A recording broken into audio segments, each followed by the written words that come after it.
Je vous remercie, Monsieur le Président, Monsieur le Président, Monsieur le Vice-président, Monsieur le Secrétaire perpétuel, chers collègues, Mesdames, Messieurs.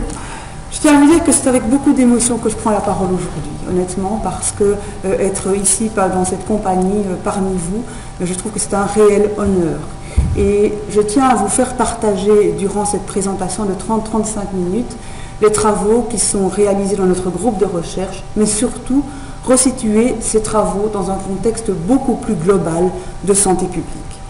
Alors c'est vrai que je travaille depuis maintenant plusieurs années sur le rôle que joue le microbiote intestinal et j'aimerais vous présenter le pourquoi du développement récent des connaissances dans ce domaine-là et particulièrement essayer de savoir si de nouvelles cibles thérapeutiques peuvent être issues de ces connaissances.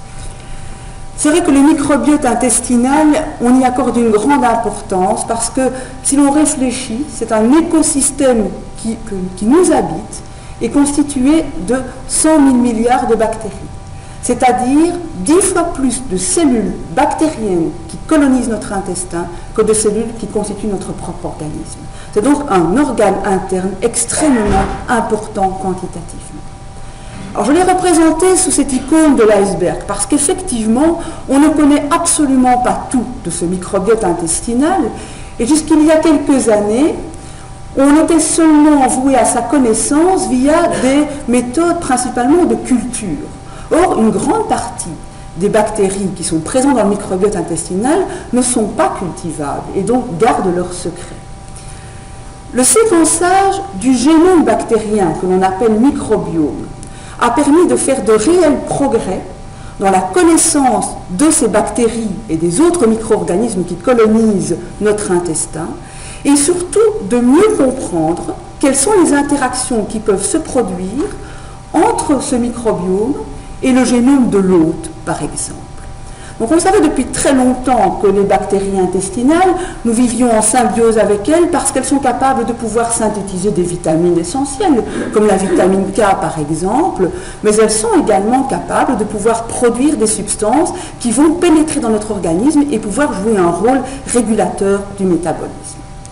Alors au vu de ces données récentes, où on a fait des analyses métagénomiques du génome bactérien, c'est-à-dire où on a mis en évidence des centaines de milliers de séquences, parfois de nature inconnue dans nos bactéries, eh bien, nous avons maintenant l'évidence que nous sommes finalement un peu tous semblables et un peu tous différents du point de vue du microbiote intestinal. Nous partageons ce que l'on appelle un corps microbiome, c'est-à-dire un ensemble de phyla bactériens qui étaient déjà bien connus, les Bacteroidetes ou les Firmicutes par exemple, mais également chacun possède certaines bactéries bien particulières dont je vous reparlerai, comme Fecalibacterium prosnitzi, Roseburia intestinalis par exemple, mais la teneur de ces bactéries dans le microbiote de chacun est extrêmement variable. Chez certains individus, ça représente seulement quelques 0,2 à 0,3%. Nous avons cependant notre propre signature, c'est-à-dire que nous sommes vraiment tous différents. Le reste du génome bactérien diffère d'un individu à l'autre et nous caractérise. Alors, ces résultats de ces grands projets européens et américains de séquençage ont parfois amené les auteurs et les scientifiques dans le domaine à revisiter la classification des bactéries. On classe les bactéries en grands phyla, genre, espèces, et ce qui a été proposé ici, sur base de la connaissance de la présence de différents types de bactéries dans le microbiote, c'est finalement de classer les individus en fonction de l'entérotype bactérien. À savoir que dans cette salle, il y aurait normalement, suivant cette théorie, des personnes qui sont plutôt du type Bacteroides, c'est-à-dire que Bacteroides est dans cet échange microbien la bactérie dominante en relation avec d'autres bactéries, d'autres qui sont de l'entérotype Prevotella et encore d'autres l'entérotype Ruminococcus de par l'espèce dominante. Ce qui se passe, c'est que dans les descriptions qui ont été faites, ces entérotypes, en fait, ne sont pas vraiment associés à des pathologies ou à un état physiologique, mais plutôt, d'après les études, aux habitudes alimentaires à très long terme. Par exemple, dans certaines populations africaines, qui sont des chasseurs-cueilleurs, eh bien c'est Prevotella qui domine, Et dans les populations européennes et américaines, eh bien, prévoter là va de pair avec une alimentation considérée comme intéressante pour la santé, consommation de glucides alimentaires, de fibres, alors que l'entérotype Bacteroides, c'est plutôt alimentation riche en graisse, en viande, etc.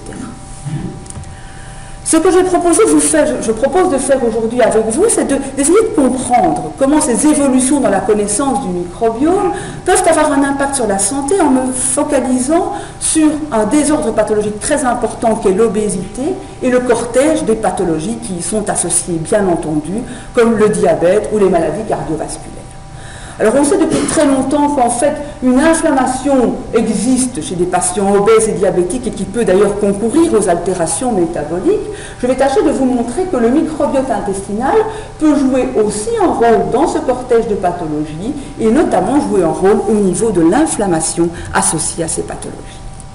Alors les premières questions qui vont être posées sont les suivantes. Est-ce qu'une dysbiose, c'est-à-dire un changement de composition, de fonction du microbiote, peut caractériser des patients qui sont obèses ou diabétiques, la population qui a été choisie? C'est en effet la première question à se poser avant d'envisager les autres étapes pour vérifier le lien entre microbiote, obésité et diabète. Nous verrons ensuite deux autres questions qui vont successivement apparaître, à savoir essayer de comprendre si des composants particuliers des bactéries peuvent jouer un rôle d'acteur dans ces pathologies, et enfin, en troisième lieu, de savoir si cette dysbiose, finalement, peut vraiment jouer un rôle causal dans l'apparition de ces pathologies. Première question, y a-t-il une dysbiose, une altération du microbiote?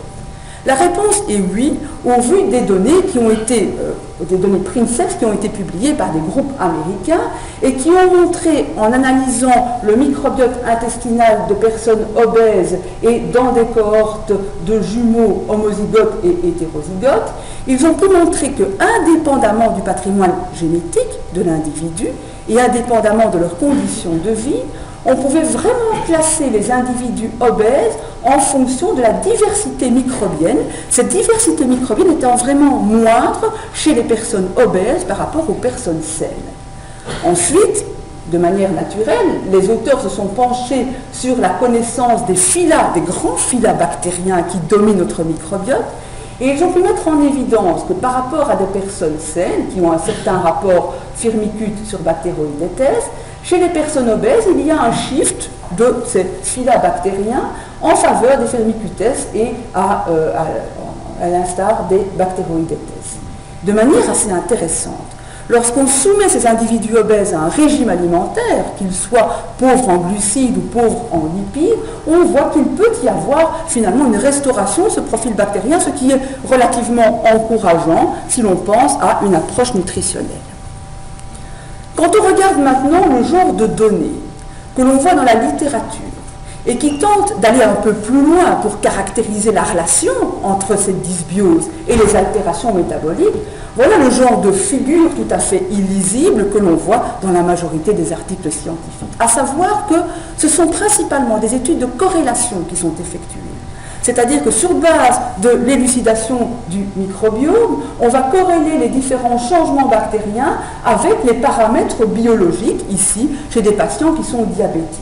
Et c'est vrai que les auteurs ont pu ainsi mettre en évidence des bactéries qui sont positivement ou négativement corrélées avec les marqueurs biologiques des altérations métaboliques chez les patients qui sont insulinodépendants.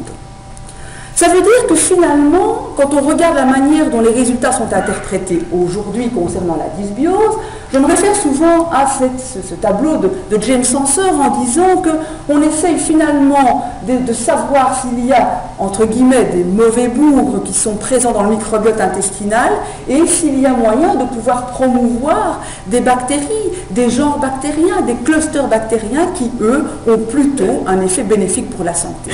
Mais essayer de classer les bactéries de cette manière-là, c'est vraiment basé sur des corrélations, à savoir que l'on a observé que chez des personnes obèses ou diabétiques, il y avait une corrélation inverse entre les pathologies et les bifidobactéries, les Faecalibacterium prosnitzi, bactéries anti-inflammatoires, ou certains Roseburia, ils sont donc considérés comme bénéfiques à promouvoir, tandis qu'il y avait une corrélation positive entre l'obésité, le diabète et d'autres bactéries, comme par exemple Staphylococcus aureus ou Streptococcus mutans, même si ces bactéries ne font pas nécessairement partie de notre microbiote au départ, mais peuvent être des contaminants. Puis il y a de très nombreuses controverses, finalement.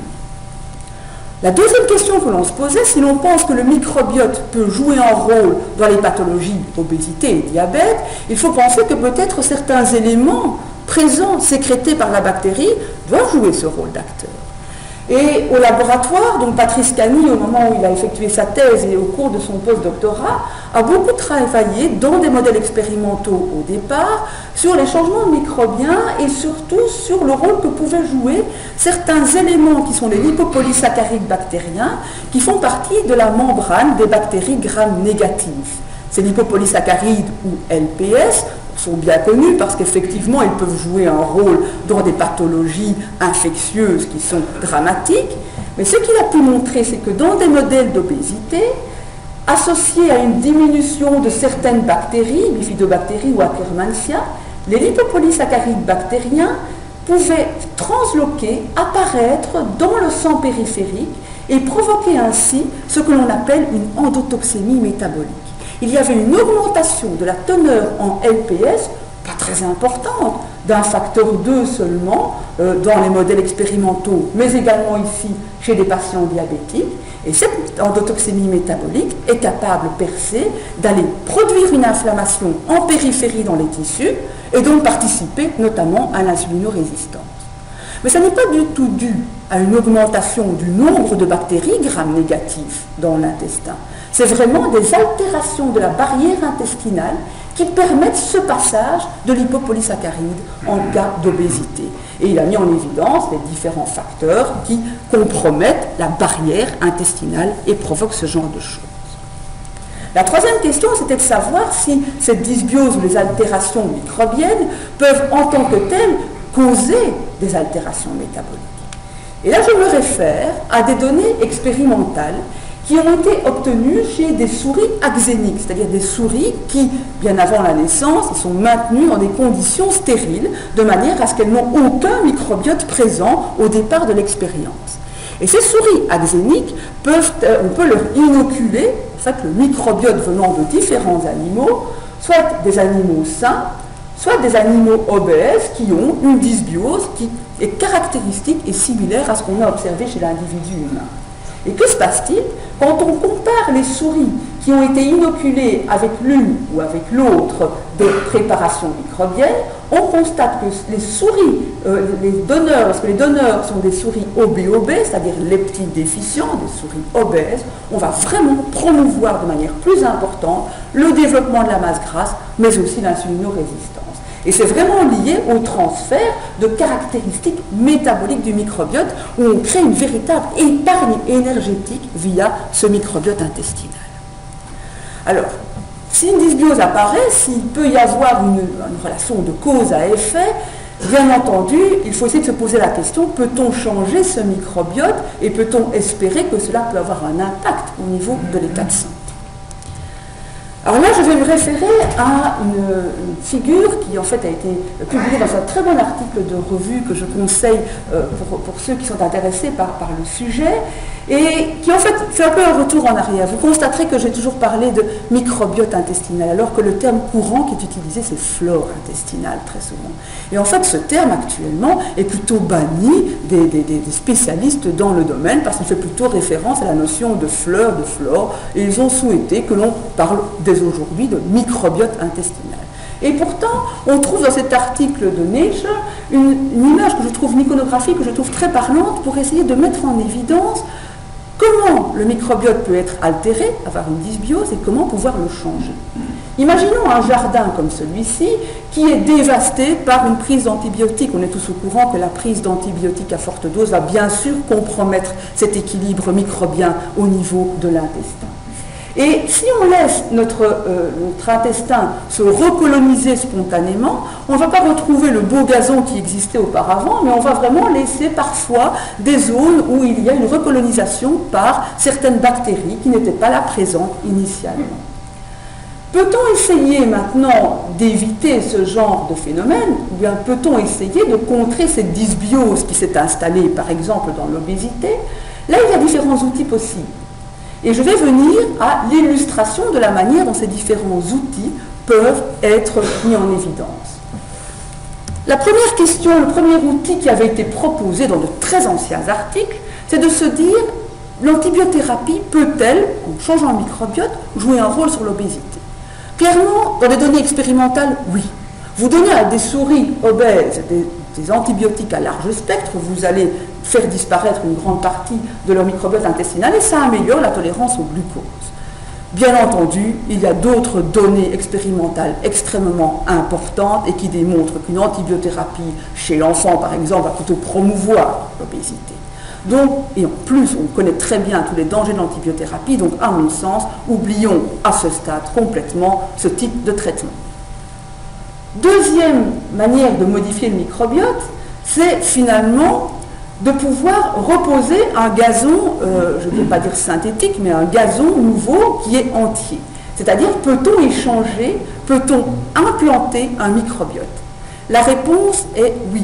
C'est-à-dire que très clairement, depuis maintenant plusieurs années, il est connu dans le domaine de la gastro-entérologie que lors, par exemple, de certaines infections particulières qui sont récurrentes, on passe, dans les cas critiques, à une implantation de flore, une implantation de microbiote venant de personnes saines chez les personnes malades. Et parfois, ça fait des miracles. Donc c'est quelque chose qui existe déjà en thérapie, le fait d'implanter le microbiote par voie duodénale à des patients. Mais ça n'avait jamais été fait dans le domaine du métabolisme. Et c'est très récemment, je vais dire en 2012, que le seul papier qui décrit l'implantation de microbiote de personnes saines à des personnes diabétiques a apporté des résultats qui démontrent finalement que ce type de procédure ne doit pas nécessairement être utilisé en thérapeutique, mais apporte la preuve de concept de l'efficacité de ce transfert de microbiote chez des personnes malades. Et voici le résultat de ce qu'ils ont fait, je vais dire très brièvement. Ce qu'ils ont fait, c'est avoir des populations qui étaient des populations non obèses, des populations saines, des populations qui étaient atteintes de diabète avec une glycémie à jeun supérieure à 5,6 millimolaires. Et ils ont en fait implanté le microbiote, soit le microbiote de manière allogénique, c'est-à-dire qu'ils ont implanté le propre microbiote des patients à eux-mêmes et observé les différences, notamment après 6 mois, ou alors ils ont implanté le microbiote provenant de personnes saines et ils ont observé les données après 6 mois. Et ce que l'on voit, c'est qu'effectivement, lorsqu'on implante le microbiote de personnes saines à des personnes qui au départ étaient diabétiques, on a une amélioration de la glycémie et on a une amélioration de la sensibilité à l'insuline qui a été mesurée par Clan. J'ai rencontré les auteurs. D'abord, il leur a fallu 3 ans pour publier ce genre de données, bien sûr, puisque c'est quelque chose qui est relativement anarchique quand on pense à ça comme thérapeutique. Et lui, il a plutôt pris comme une preuve de concept de l'efficacité de l'impact du microbiote sur le métabolisme. Puis, il existe une approche de type probiotique, beaucoup plus ciblée. À savoir que si l'on arrive à élucider quelques bactéries qui sont plutôt bénéfiques et que l'on doit essayer de promouvoir, administrons ces bactéries vivantes, ce qui est le concept même de probiotique, et voyons si cela peut avoir un impact thérapeutique. Il y a très peu de données. Il y a pas mal de données expérimentales chez l'animal, où les bactéries qui ont été majoritairement administrées, ce sont des bactéries de type lactobacilles ou bifidobactéries, parce qu'elles ont, entre guillemets, plutôt bonne presse, parce que ce sont des bactéries qui sont exemptes de toxicité et qui ont plutôt des effets bénéfiques via notamment la production d'acides à chaîne courte, j'y reviendrai. Et dans les modèles animaux, c'est vrai qu'on voit pas mal d'études avec des résultats positifs. Il y a très peu d'études d'intervention chez l'homme, une étude positive et d'autres études qui ne montrent pas d'effet. Cela ne veut pas dire qu'à l'avenir, si l'on essaye un peu plus de connaître quel type de bactéries on va essayer de promouvoir, ceci n'a pas un avenir thérapeutique. Mais pour le moment, c'est encore relativement controversé. Je crois beaucoup plus personnellement à des approches quand on parle d'administration de bactéries, qui sont plutôt les bactéries utilisées comme vecteurs de substances médicamenteuses, des bactéries qui sont génétiquement modifiées pour aller produire des composés capables de pouvoir moduler le diabète, l'obésité. Ça a déjà été décrit expérimentalement par des collègues de l'ULB en ce qui concerne la modulation du diabète de type 1 via justement la sécrétion de certaines cytokines, notamment l'interleukine 10, par des bactéries administrées. Et puis, je viens au cœur de ma présentation, à savoir que finalement, on peut aussi utiliser la nutrition pour essayer de moduler le microbiote.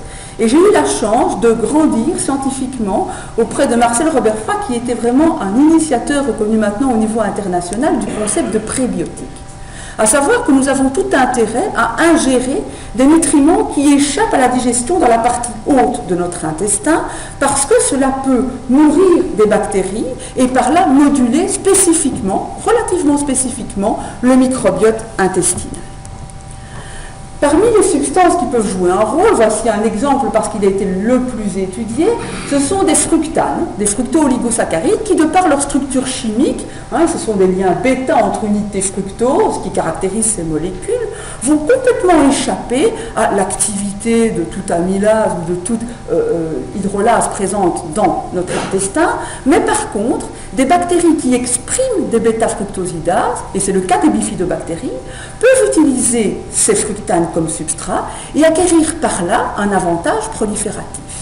Alors, l'effet d'augmentation des bifidobactéries avait bien été démontré in vitro, a été démontré même chez l'homme dans de plusieurs contextes expérimentaux, et nous avons démontré en fait que dans les contextes d'obésité induite notamment par un régime hyperlipidique chez la souris, l'administration de ce type de molécules fructanes, mais également d'autres glucides non digestibles fermentescibles qu'on retrouve dans les produits céréaliers, comme les arabinoxylanes, sont capables d'induire cet effet bifidogène.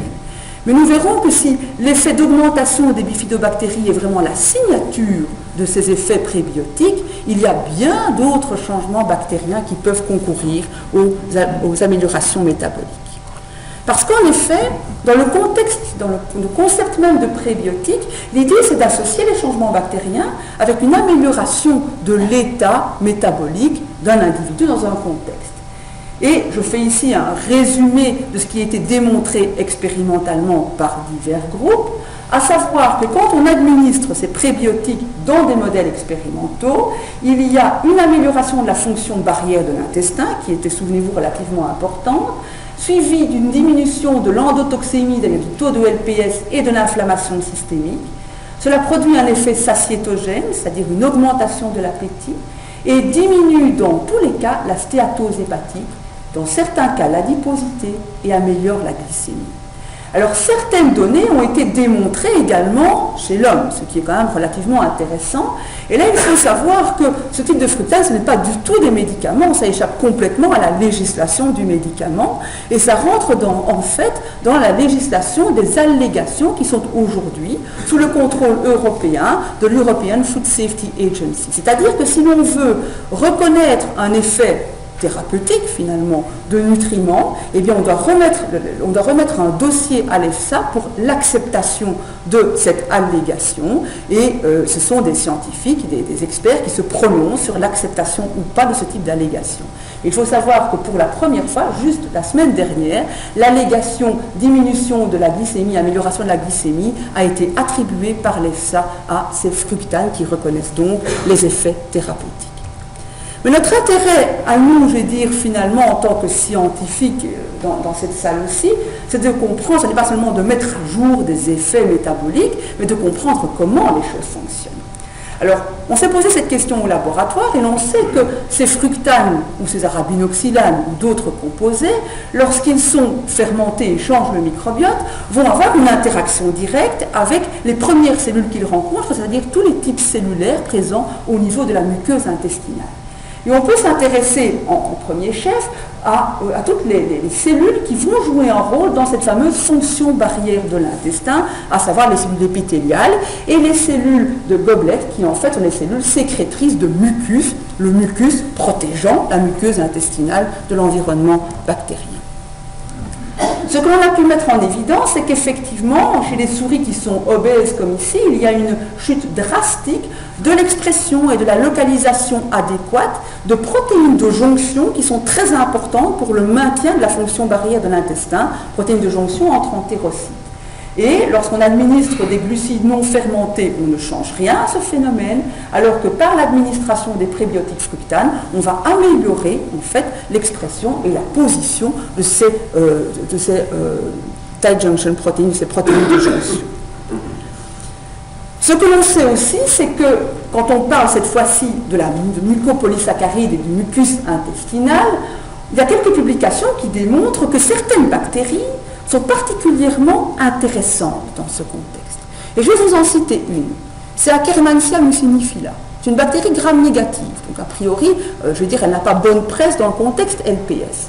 Mais cette bactérie porte ce nom-là, mucinifila, parce qu'elle se nourrit précisément du mucus, mais elle a aussi et surtout la propriété d'aller stimuler les cellules productrices de mucus à restaurer la couche de mucus et la synthèse de mucopolysaccharides. Et comme vous le voyez ici, cette bactérie, Akkermansia mucinifila, a même été proposée comme étant un des facteurs associés à l'amélioration de la glycémie dans des traitements à la metformine, par exemple, dans les traitements diabétiques. Eh bien, quand on administre des prébiotiques de type fructane chez des animaux, ce que l'on voit, c'est qu'il y a, alors qu'on voyait une chute de cette Akkermansia due au traitement hyperlipidique et à l'obésité, on va vraiment augmenter de manière significative et importante, puisque tout ça c'est des résultats en log, 100 fois, de 1000 fois, la teneur en Akkermansia dans l'intestin. Et cela va de pair avec la diminution des lipopolysaccharides et avec une augmentation de la couche de mucus au niveau intestinal. Bien entendu, les conséquences de ceci, c'est une diminution de l'inflammation systémique, notamment au niveau du tissu adipeux. Donc on voit effectivement Akkermansia peut jouer un rôle, elle est augmentée et son augmentation est corrélée aux améliorations métaboliques, en tout cas en ce qui concerne l'endotoxémie. Mais de manière un peu plus probante, donc Amandine Évrard, qui a passé sa thèse la semaine dernière sous la direction de Patrice Cagny, a pu montrer qu'en fait Akkermansia en tant que telle joue un rôle d'acteur.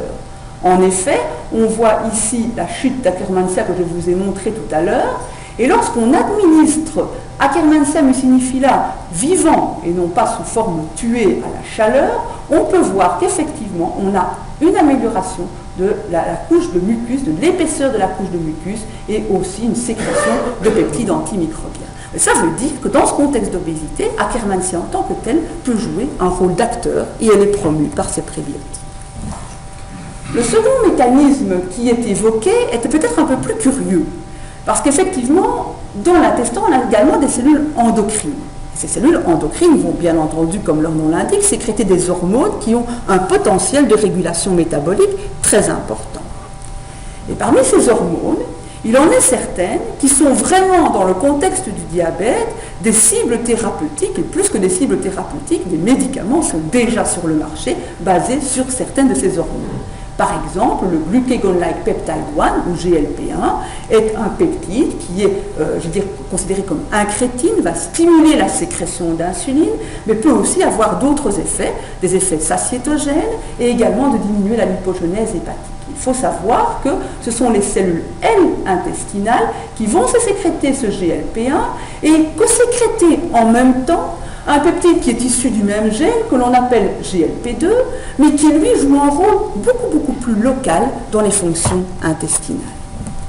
Et ce que l'on a pu mettre en évidence dans les modèles expérimentaux, encore une fois, c'est que lorsqu'on administre des prébiotiques à l'animal, le fructane toujours, on augmente la teneur en GLP1 dans le sang portal, une augmentation d'un facteur 2, et c'est là que le GLP1 agit notamment pour la régulation de l'appétit.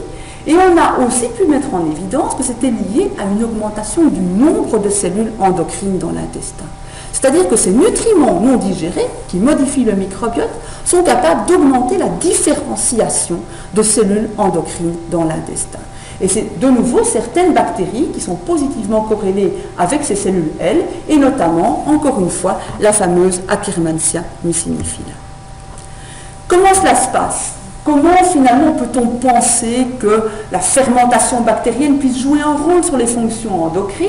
Eh bien, l'hypothèse la plus courante, et je dirais la plus travaillée à ce jour, c'est de penser que les changements microbiens et la fermentation des fructanes va libérer des métabolites qui sont appelés des acides à chaîne courte, de l'acétate, du propionate, du butyrate, qui, eux, peuvent gagner les cellules intestinales et même la périphérie pour jouer des rôles régulateurs métaboliques. Et effectivement, on a mis à jour le rôle d'un récepteur particulier, GPR43, qui est exprimé notamment au niveau des cellules endocrines de l'intestin et qui est capable d'activer des processus intracellulaires lors de la liaison de certains de ces acides à chaîne courte. Et au niveau des cellules endocrines, beaucoup d'études, principalement in vitro, démontrent qu'effectivement, ces acides promeuvent la fonction endocrine de l'intestin et la sécrétion des hormones. Très récemment, un papier qui a été publié dans Cell par Gilles Mithieu démontre qu'en plus de cela, le propionate est un excellent substrat gluconéogénique pour l'intestin. On synthétise du glucose au niveau de la cellule intestinale et ce glucose qui est synthétisé pourrait également contribuer à la diminution de l'appétit. La dernière question qu'on peut se poser, c'est de savoir finalement si les prébiotiques, en modulant le microbiote, peuvent avoir cet effet sur les fonctions endocrines de l'intestin. On ne sait pas si la teneur des hormones qui sont sécrétées par cette voie naturelle est suffisante que pour avoir exercé des effets thérapeutiques et participer à l'effet thérapeutique. Le seul moyen de faire, c'est de pouvoir travailler en bloquant le récepteur au GLP1, ce qui a été fait expérimentalement. On a ici des animaux qui sont obèses, avec un régime hyperlipidique. Ils ont reçu des prébiotiques. On voit en fait que leur poids corporel diminue. Et ce que l'on peut voir, c'est que cet effet de diminution du poids corporel, de diminution de l'apport énergétique, mais également que l'amélioration de la sensibilité hépatique à l'insuline est complètement bloqué, empêché chez des animaux qui reçoivent un antagoniste pour le récepteur au GLP1 ou qui ne répondent pas au GLP1 de manière endogène. Ce sont des souris qui sont récepteurs GLP1-KO.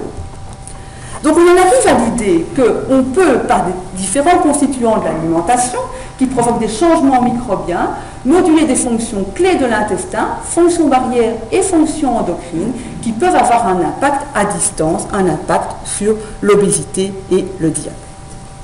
Alors on n'est pas là pour traiter des souris, mais pour vérifier si des concepts que l'on élabore sont également réels chez l'homme. Là, ce que nous avons fait, c'est de pouvoir essayer de tester l'impact qu'avait une approche prébiotique par rapport à des placebos, notamment sur la sécrétion de ces peptides gastro-intestinaux ici chez des volontaires sains, et de mettre ceci en relation avec la glycémie et l'instauration de la satiété. Alors, comme on peut le voir, après 2 semaines de traitement avec des prébiotiques, les personnes qui ont reçu des prébiotiques ont en fait une satiété après un repas test qui est le petit déjeuner qui est plus importante, c'est également vrai au dîner, et une augmentation de GLP1 qui explique notamment cet effet, mais également la diminution de la glycémie postprandiale que l'on observe chez les personnes. Je ne vais pas voir en détail, je vais dire, toutes les données expérimentales qui existent, il n'y en a pas beaucoup, d'études d'intervention chez des patients obèses, mais il y a d'autres données expérimentales publiées qui démontrent que chez des personnes obèses, par exemple, on a une augmentation de la sécrétion de ces peptides gastro-intestinaux et une diminution de la glycémie, une augmentation de la satiété qui apparaît dans différents protocoles. Et nous avons pu démontrer également que l'administration de fructanes prébiotiques chez des obèses diminue l'endotoxémie et également le rapport masse grasse, masse maigre. Mais on ne va jamais guérir l'obésité avec ce type d'intervention. Très honnêtement, la diminution du poids corporel que l'on observe après 3 mois, parfois 1 an de traitement, c'est quelques kilos. Par contre, ce qu'on améliore, c'est clairement les paramètres métaboliques associés à l'obésité. Et on peut encore une fois, et là cette fois-ci chez l'homme, associer des augmentations par les prébiotiques de certaines bactéries avec l'amélioration ici de l'endotoxémie et de l'inflammation. Et on repointe du doigt les mêmes bactéries que celles que l'on avait pointées lors des études expérimentales, à savoir une augmentation des bifidobactéries et d'une bactérie anti-inflammatoire dont on entendra encore parler, Faecalibacterium prausnitzii. Et par contre, on diminue dans les matières fécales des personnes obèses qui ont reçu ces prébiotiques, des bactéries qui, elles, sont fortement associées aux altérations de composition corporelle notamment. Donc les conclusions de cette partie, c'est que finalement, s'il existe différentes méthodologies pour essayer de contrer les dysbioses, on peut penser que via l'alimentation et certains constituants de type finalement fibre alimentaire très spécifique qui modifient le microbiote intestinal, on peut penser à modifier des fonctions, notamment la fonction endocrine de l'intestin, la fonction barrière de l'intestin, avec pour conséquence une amélioration de l'état métabolique. Mais des études d'intervention très importantes à mener actuellement pour démontrer ce type de concept. Et un projet en fait qui est financé par la région Wallonie-Bruxelles va débuter début mars ici, dans lequel on va vraiment faire des études d'intervention nutritionnelle cette fois-ci, en mettant, je veux dire, en même temps des cohortes qui sont issues des 3 hôpitaux universitaires, l'hôpital CHU de Liège, mais également l'hôpital Erasme et bien entendu Saint-Luc à Bruxelles avec le professeur Thyssen. Et on va faire des études d'intervention cette fois-ci à plus large échelle, dans un but qui est mécanistique mais aussi d'évaluation thérapeutique. Donc, comme vous l'avez vu, en fait, les contextes dans lesquels on peut mettre en évidence des changements de microbiote et l'obésité ne sont pas les seuls contextes qui sont décrits dans la littérature.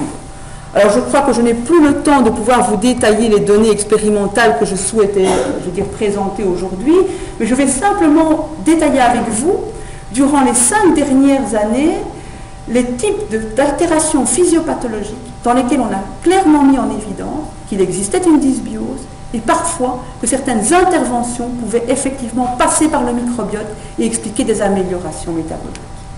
Les intolérances et allergies, c'est quelque chose de très décrit. Il y a en ce moment énormément de publications qui sont en passe de sortir ou qui sont sorties et qui décrivent comment le microbiote intestinal peut servir à établir le lien entre l'intestin et le cerveau. On l'a vu dans le contrôle éventuellement de l'appétit, mais on retrouve par exemple des altérations très importantes dans l'autisme et dans la dépression, notamment la dépression alcoolique. Mais bien entendu, je vais dire, le cortège des pathologies qui peuvent voir une dysbiose apparaître est très important. Cause ou conséquence, c'est vraiment quelque chose qui reste à démontrer.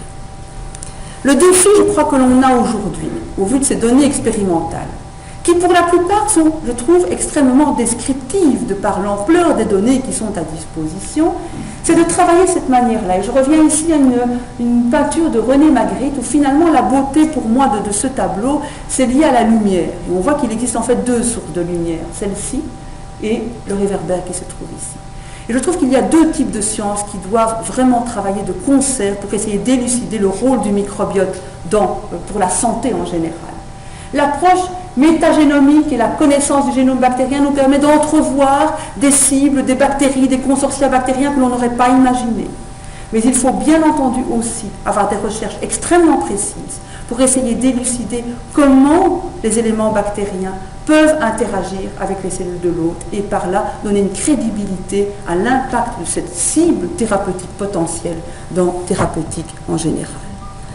Alors je termine en remerciant, je veux dire, toutes les personnes du groupe, et donc en particulier Patrice Cagny et Audrey Nering, qui sont vraiment à mes côtés, mes bras droit et gauche, et plus encore, et toute l'équipe des doctorants, post-doctorants qui bougent, je vais dire, tout le temps. La plupart des gens qui sont aujourd'hui au laboratoire ne sont plus sur cette photo, ou pas encore sur cette photo. Je remercie également tous les collaborateurs, et je tenais également à remercier toutes les personnes qui ont cru en moi et les personnes qui ont jalonné mon parcours dans cette aventure, je dirais, d'essayer de croire à une nouvelle cible thérapeutique. Je termine également en remerciant, je vais dire, ma famille qui a aussi cru en moi. Je crois que c'est très important. On a dit 2 femmes prennent la parole aujourd'hui. C'est vrai, et donc je crois que je veux vraiment montrer qu'on peut être femme, mère de famille. Je remercie mon mari d'être présent là pour me soutenir au quotidien aujourd'hui aussi. Je vous remercie.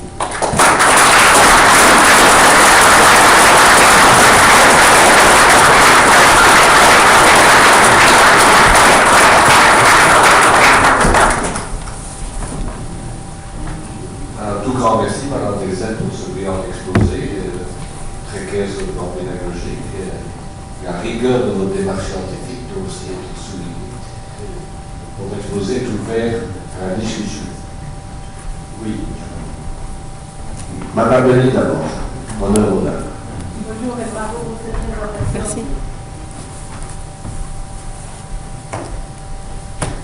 Peut-on imaginer saisir l'opportunité de préparation intensive intestinale pour colonoscopie pour agir et reconstituer un microbiote plus optimal? Honnêtement, c'est proposé actuellement. La seule difficulté qui existe, c'est de pouvoir définir ce qu'on va appeler un microbiote sain pour pouvoir faire ce type d'intervention. Parce qu'effectivement, je veux dire, on peut avoir un individu qui ne présente pas de pathologie, le microbiote peut être implanté, mais on peut effectivement profiter de ce type d'intervention pour le faire, pour autant que l'on puisse avoir défini ce qu'est un microbiote qui peut être transplanté sans danger. Et c'est là que l'on doit avoir toute la réserve. Comment définir un microbiote qui n'a pas de danger, à l'heure où on ne connaît même pas parfois certains éléments qui y sont présents et le type d'interaction qu'ils peuvent produire. Donc pour moi, c'est dans des cas critiques que l'on peut l'envisager, quand vraiment c'est une solution ultime. Mais on doit à ce jour plutôt le prendre comme preuve de concept. Monsieur Dumont. Super exposé. Je vais vous demander, vous parlez du microbiote comme d'une entité. Et je suppose que c'est le microbiote de l'intestin grêle. Qu'est-ce qu'on sait de la géographie du microbiote dans le tube digestif? Alors le microbiote tel que je l'ai présenté, c'est effectivement globalement, et ça n'est pas que l'intestin grêle, c'est-à-dire que la majorité, quand on regarde la présence des bactéries intestinales et autres micro-organismes, c'est vrai qu'il y a un gradient, je vais dire, en termes de quantité de bactéries, qui est bien sûr peu présent, on ne croyait pas du tout, mais ce n'est pas vrai du tout dans l'estomac, et qui augmente, je vais dire, avec le tube digestif pour avoir la quantité majoritaire présente au niveau du côlon, et notamment au niveau du côlon terminal. Alors, c'est vrai qu'il existe de grosses différences de composition du microbiote intestinal. Ce ne sont pas les mêmes bactéries que l'on retrouve au niveau du duodénum, jéjunum, iléon, et celles que l'on retrouve au niveau de la partie basse de l'intestin. Et toutes les données qui sont publiées, la majorité d'entre elles en tout cas, font référence aux bactéries fécales. Donc, on a très peu d'informations sur la manière dont les changements bactériens qui peuvent subvenir plus haut dans le tractus intestinal peuvent avoir un impact. Ça commence à venir, il y a toute une équipe à Wageningen qui travaille justement à faire plutôt, je veux dire, des prélèvements duodénaux de contenu pour pouvoir analyser le microbiote et mettre cela en relation avec des effets métaboliques au niveau plus haut de l'intestin. C'est une question qui est encore peu élucidée. Oui. En fait, j'aurais deux questions. D'abord, félicitations pour le exposé. Donc, la première question, c'est qu'il existe des médicaments qui sont des inhibiteurs des glucosidases. Oui. Et qui pourraient peut-être aussi un peu la même action que les prébiotiques. D'autres questions, est-ce que les intolérants au lactose, est-ce qu'il pourrait y avoir des intolérants aux prébiotiques en comparant éventuellement avec les intolérants au lactose? Donc la première question, clairement, ça a été décrit que les inhibiteurs de glucosidase ont un impact au niveau du microbiote. Et c'est assez intéressant d'ailleurs de voir que certains effets métaboliques sont très proches. C'est-à-dire qu'il y a une augmentation du GLP-1, on a pu mettre en évidence dans les analyses microbiennes, une augmentation des bifidobactéries notamment. Il n'y a pas eu une analyse fouillée du microbiote avec les techniques de métagénomique, mais les analyses qui ont été faites par des études d'hybridation in situ révèlent quand même un profil très semblable. Donc, à mon sens, oui, ça peut participer au mécanisme. Alors, concernant votre deuxième question, alors, des intolérants au lactose existent, c'est effectivement, c'est même très important comme pathologie. Il existe des personnes qui tolèrent plus ou moins bien l'administration de ces oligosaccharides non digestibles. Et là, on voit des grandes différences individuelles.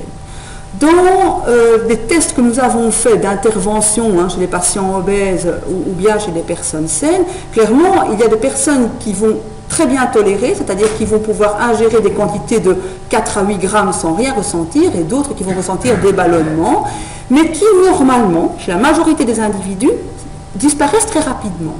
Il y a, à notre sens, on devrait le vérifier, une adaptation relativement rapide du microbiote intestinal qui peut alors à ce moment-là prendre en charge ces composés-là pour avoir une fermentation plus raisonnable. Mais par contre, il y a toujours, dans les études d'intervention, des personnes qui restent intolérantes et qui donc ne poursuivent pas le traitement. Donc cette question, elle est très importante. Et elle est posée d'ailleurs dans le projet Excellence dont je vous ai parlé, de la tolérance de ce type de nutriments. Théo. Oui. Je voudrais d'abord vous féliciter pour cette clarté que vous avez eue. Et il y a une question de santé publique qui se pose, c'est l'augmentation de l'obésité dans le monde. Et quand on lit certains documents, on prétend qu'il y a une espèce de que c'est dû à une espèce d'infection, donc pourrait être une modification du microbiote. Est-ce que vous avez un avis sur cette question? Je crois qu'au vu de ce qui est publié jusqu'à présent, c'est vrai qu'on pense souvent à cette hypothèse-là. Et les données qui sont publiées et qui sont à mon sens assez probantes, c'est des données dans lesquelles on a reproduit en fait chez l'animal des antibiothérapies qui sont, je veux dire, à des doses similaires à celles que l'on peut avoir dans l'environnement. C'est plutôt le critère environnement, changement microbien qui ont été étudiés jusqu'à présent. Et donc, dans des antibiothérapies à très faible dose, durant les premiers épisodes de la vie, on voit que quand on a été soumis à cette antibiothérapie qui change drastiquement le microbiote intestinal seulement durant les premières périodes, on a beaucoup plus tard durant la vie une augmentation de l'obésité et de l'adiposité. Mais c'est expérimental ces données-là. Donc à mon sens, on n'a pas pu vraiment démontrer la présence, en tout cas d'une bactérie ou d'un cluster bactérien, à moins que mes collègues microbiologistes me contredisent, qui serait associé à l'obésité en tant que telle. C'est l'hypothèse que les gens essayent de faire sortir ici, en se calquant sur l'âge adulte. Et de plus en plus de données nous montrent que c'est surtout dans les périodes périnatales que c'est important de vérifier l'adéquation du microbiote et la mise en place du microbiote intestinal dans ce contexte-là. Oui, madame. D'abord, pour féliciter ma collègue pour son activité. J'avais pensé justement à lui demander, mais ça c'est vraiment ce qu'il vient de dire. Donc, est-ce qu'on a étudié l'établissement de notre microbiote au cours de l'enfance? Est-ce qu'il y a des études dans ce cadre-là? À quel âge est-ce qu'il se stabilise? Je suppose qu'il y a une évolution dans ce microbiote. Et je voudrais aussi lui demander ce qu'elle pense de l'administration préventive de probiotiques, puisque bien sûr, on a bien compris qu'il pourrait y avoir un aspect thérapeutique, mais est-ce qu'on pourrait avoir un peu plus d'informations sur l'aspect préventif? Alors, concernant les données dans la période périnatale, il y a les groupes qui ont le plus travaillé ça, c'est le groupe d'Erika Isolori en Finlande, qui était vraiment pionnière dans le domaine. Maintenant, d'autres groupes s'y intéressent vraiment beaucoup, mais la Finlande est vraiment en avant en termes d'équipe de recherche. Alors, on sait depuis le début qu'en fait, nous sommes colonisés, je vais dire, normalement, quand on est par voie basse, par le microbiote de notre mère, et quand on est par césarienne, par le microbiote de l'environnement hospitalier dans lequel on était.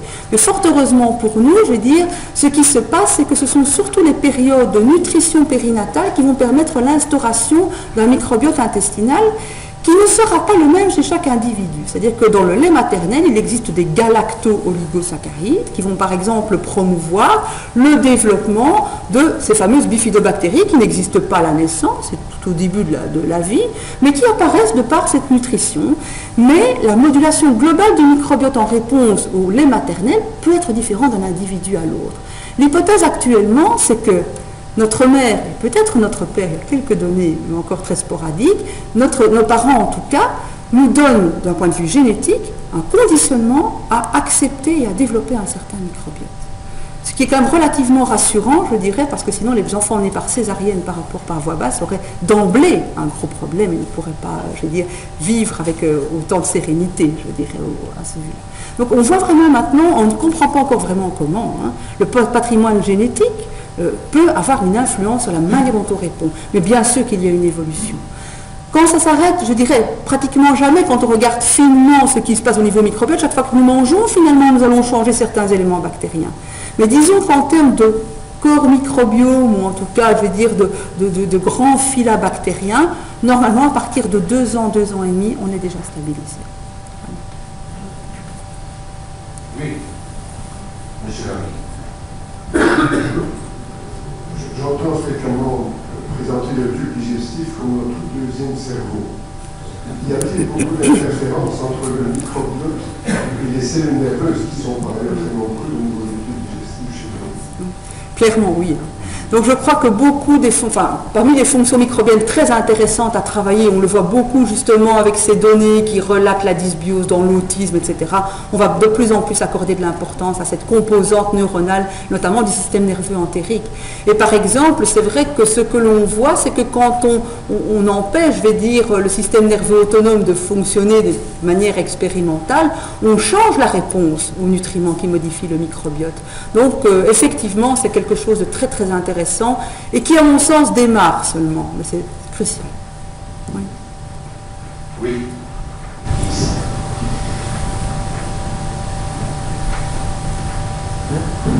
On sait autour de la chirurgie, pendant la période périopératoire, que l'inflammation de bas grade, qu'elle soit présente en préopératoire ou qu'elle persiste longtemps en post-opératoire, a un impact important sur le pronostic et sur les complications que les patients peuvent présenter. On pourrait imaginer, en particulier lors de la chirurgie digestive, qu'un lien puisse exister avec le microbiote. Est-ce qu'on a des données, soit expérimentales chez l'animal, soit chez l'homme, qui documentent cet éventuel lien entre le microbiote intestinal et le pronostic ou l'évolution périopératoire? Très honnêtement, je ne suis pas au courant de ces données si elles existent. Ce que l'on sait par contre, c'est que c'est vrai que ce qui a été pas mal étudié, c'est la chirurgie bariatrique et les changements microbiens qui en sont issus. Et ce que l'on voit, c'est que des altérations et des effets secondaires liés à la chirurgie bariatrique dans des modèles animaux en tout cas, ont été corrélés au microbiote intestinal. C'est le seul domaine dans lequel il y a des données que je connais. Maintenant, c'est peut-être mon ignorance. Merci Nathalie pour ce bien exposé. Je suis des travaux de plus de nombreuses années. Comme tu le sais, je suis impressionné par la progression, la consolidation du concept, toutes les preuves expérimentales humaines que vous apportez au cours des années. Ma question est la suivante. Tu as bien montré que dans l'obésité, il y a une modification du microbiote. On sait évidemment la relation très forte entre l'obésité et le diabète de type 2. Je voulais savoir, tous les patients obèses ne progressent pas vers le diabète de type 2. Évidemment, la génétique joue un rôle majeur. Mais est-ce qu'il y a déjà eu des études, moi je n'en connais pas, qui ont pris des sujets obèses et qui ont essayé de voir de façon longitudinale ceux qui évoluaient vers la diabète de type 2 ou pas? Ça peut se faire très rapidement. Dès qu'il y a une diminution de tolérance au glucose, il y en a 50% qui progressent dans les 3 ans qui suivent. Donc ce n'est pas des études longitudinales à 20 ans, c'est en quelques années. Est-ce qu'on peut imaginer que les sujets obèses qui progressent vers la diabète de type 2 ont un microbiote différent des sujets obèses qui restent parfaitement stables sur le plan de régulation glycémique? Moi, je connais 2 équipes qui, en fait, ont émis cette hypothèse et ont quelques données expérimentales qui vont dans ce sens. Il y a un des articles que j'avais cité, qui est en fait une équipe suédoise, donc de Carlson et collaborateurs, dans l'équipe de Frédéric Baquette, qui lui a démontré qu'en fait, ce que l'on voit, lui, il a travaillé chez des patients qui sont obèses, des patients qui sont obèses diabétiques et chez des patients qui ont des altérations métaboliques sans avoir clairement un diabète diagnostiqué. Et ce qu'ils ont pu mettre en évidence, c'est qu'il y avait vraiment des clusters bactériens particuliers que l'on pouvait associer avec la présence de ces altérations métaboliques indépendamment de l'obésité. Et donc, eux pensent, et ils attendent maintenant les études suivantes pour voir si cela va s'avérer, ils pensent qu'effectivement, ces patients-là, qui ne présentent pas nécessairement, je vais dire, de diabète à ce moment-là, pourraient, je vais dire, évoluer en diabète beaucoup plus rapidement que les obèses qui deviendront peut-être pas diabétiques. Donc c'est la seule étude qui existe. Deuxième étude, dans ce sens-là. Deuxième étude, c'est les études qui ont été publiées très récemment dans Nature par le groupe de Karine Clément notamment, qui travaille à Paris, et qui, elle, a mis en évidence, encore une fois, cette fois-ci dans des études d'intervention nutritionnelle chez des patients qui sont obèses ou diabétiques, qu'en fait, il y avait clairement, je vais dire, des patients que l'on pouvait classer en risque de développer un diabète de manière plus probante, même après intervention nutritionnelle, sur base des changements microbiens. C'est les 2 équipes qui ont décrit ça, mais ça reste très descriptif, pas de preuve à mon sens à ce jour. Oui. Super conférence. Vous avez évoqué le lien possible à la fin dans les conclusions entre l'allergie, l'intolérance et le microbiote. Ma question porte sur les allergies. Est-ce qu'il s'agissait d'allergies alimentaires ou bien même est-ce que ça peut aller jusqu'aux allergies respiratoires IgE-médiées?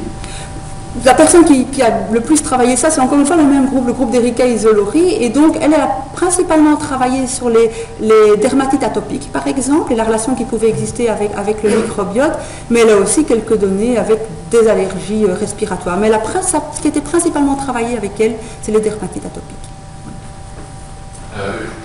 Dernière question, vous avez évoqué la question un peu dans le sens de celle posée par M. Lamy.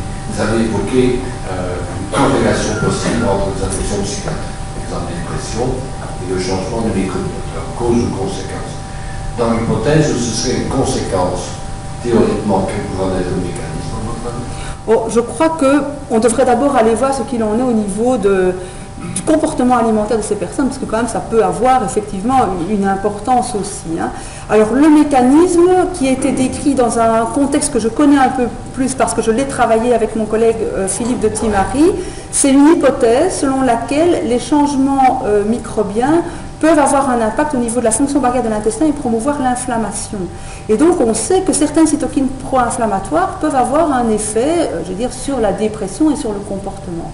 Et donc le lien entre microbiote et dépression, par exemple, passerait par une interaction de ce microbiote avec des fonctions, notamment barrière de l'intestin, des changements de l'inflammation qui pourraient contribuer à ce problème de dépression.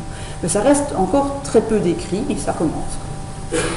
Je vous remercie, Madame Lessel. Je pense que le nombre de questions est un bon paramètre de l'intérêt que